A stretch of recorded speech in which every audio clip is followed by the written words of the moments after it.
You're listening to Civic Media.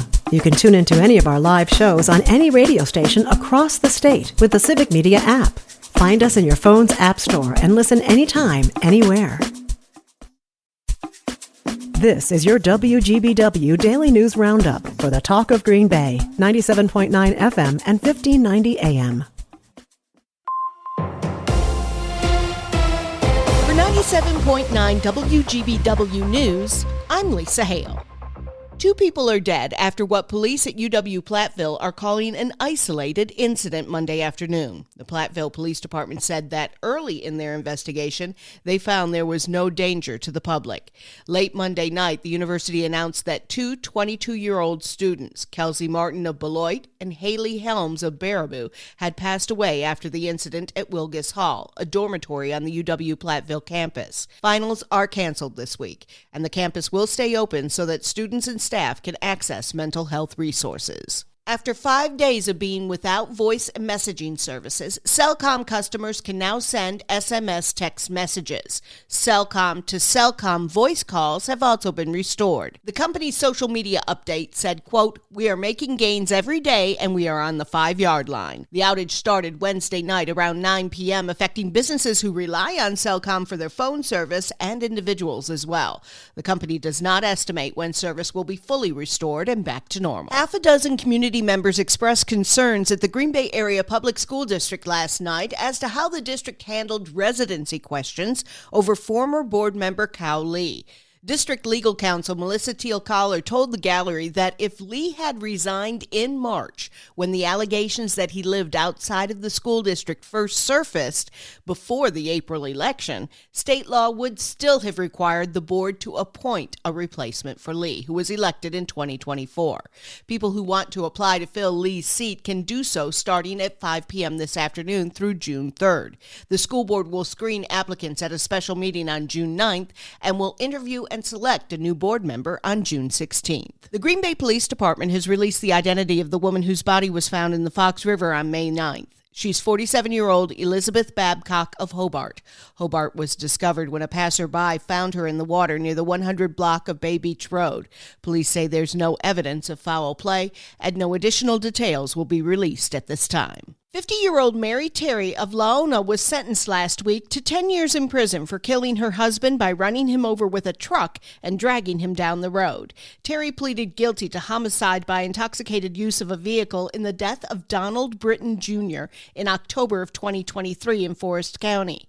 Terry will serve 10 years extended supervision upon her release. Law enforcement agencies across the state and country begin their annual campaign to reinforce the life-saving habit of wearing a seatbelt. Melissa Kay has more. The annual Click It or Ticket campaign begins May 19th and runs through June 1st. Buckling up is one of the easiest and most effective steps you can take to survive a crash.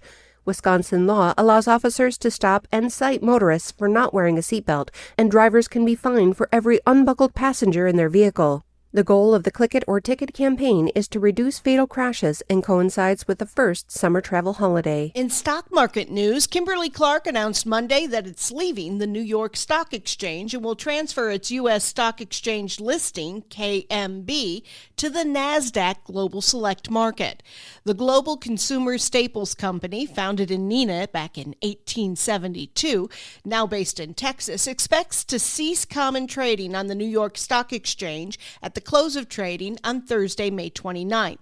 It will start trading on the NASDAQ Friday, May 30th. Something that isn't real could be legislated. Stuart J. Waddles has more. Sharing AI-generated deepfake images could soon be a felony in Wisconsin. The state Senate approved a measure in a unanimous vote last week. The senator who authored the bill says the law is needed to keep up with technology and to protect people from harassment and intimidation.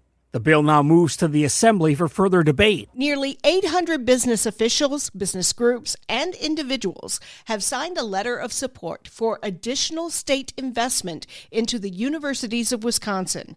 UW President Jay Rothman announced their support ahead of a panel discussion at Titletown Tech in Green Bay last week on the role of UWs in the economic vibrancy of Northeast Wisconsin and the entire state.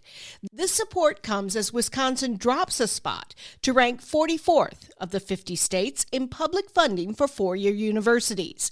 In his 2025-27 biennial budget, Governor Tony Evers proposed increasing funding for the UW system by $856 million. However, Assembly Speaker Robin Vos has called that budget request a non-starter. The midweek farmers market in Green Bay's Broadway district reopens Wednesday, May 21st. It'll continue rain or shine on Wednesday evenings from 3 till 8 p.m. through September 24th. The farmers market on Broadway is one of Wisconsin's largest farmers markets, with over 120 vendors offering an array of seasonal and fresh produce, baked goods, carry-out foods, coffee and teas, meats, cheeses, flowers and plants, handcrafted goods, and more. The farmers market is between Dousman and Walnut Streets. Check out our story at WGBW.FM for parking information and more. I'm Lisa Hale, 97.9 WGBW News. For news anytime, log on to WGBW.FM. It's the Brewers and Baltimore. Hi, I'm Mike Clemens with sports. Baseball tonight, the Brewers and Orioles for Game 2 of their 3-game series. The Crew winning 5-4 last night, thanks to an RBI single from William Contreras, who, despite a fractured middle finger on his left hand, had 4 hits in the game, tying a career high. Pat Murphy. Hitters don't use their baby fingers that much. They might be on the bat, but these are the 2 fingers on each hand you hit with. So the pressure of that when you turn the bat over too soon or hit it off the end, the vibration on that is tough. NBA, Giannis Antetokounmpo scheduled to meet with the Bucks about his future with the team. His older brother, Thanasis, says he's been cleared to play again after suffering that torn Achilles last year. Former Badgers John Tonje, one of the top 5 scorers during drills at the NBA Combine in Chicago. To see myself near the top of that leaderboard was pretty amazing. It was kind of surprising. I thought I didn't shoot it too well just because I want to make every single shot. That's Wisconsin's John Tonje. With sports, I'm Mike Clemens.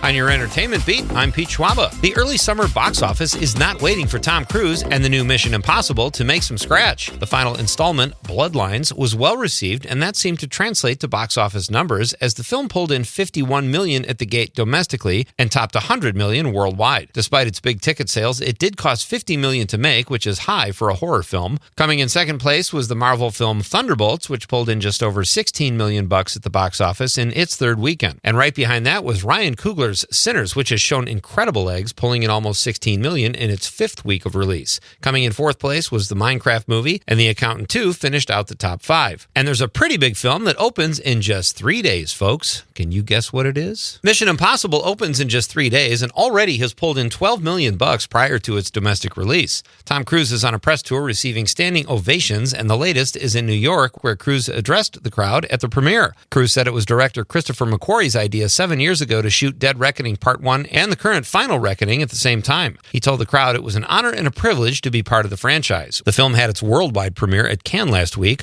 and also received a 5-minute standing ovation. It opens this Friday, May 23rd. More news out of the Cannes Film Festival, where fans of Wes Anderson will be thrilled to learn that he received almost an 8-minute standing ovation after the premiere of his film, The Phoenician Scheme. The film has an impressive ensemble cast, which includes Wisconsinite Willem Dafoe and Benicio del Toro in the lead. It's reviewing well and opens June 6th in the U.S. Foo Fighters fans might already have heard this, but drummer Josh Freese is out. The band informed Freese they were going in a different direction. The website Puberty.com says Freese was hired after the tragic death of Foo Fighters drummer Taylor Hawkins in 2022. Freese toured with the band, but did not stick around long enough to be part of a studio album. The former Guns N' Roses drummer took to social media to tell his fans that the band called him and said they were going in a different direction with no reason given. Probably a tough gig, given that the leader of the band, Dave Grohl, is one of the best in the biz. There's officially a new Milhouse. Pamela Hayden, the original voice of Bart Simpson's nerdy best friend, retired last year after 35 seasons as the voice of Milhouse. According to Entertainment Weekly, the new Milhouse is 90s band Private Life singer Kelly McLeod. She appeared as the voice of Milhouse for the first time in last Sunday's season finale. For more showbiz fun, tune into Nightlight with me, Pete Schwaba, weeknights from 6 to 8 p.m. on the Civic Media Radio Network.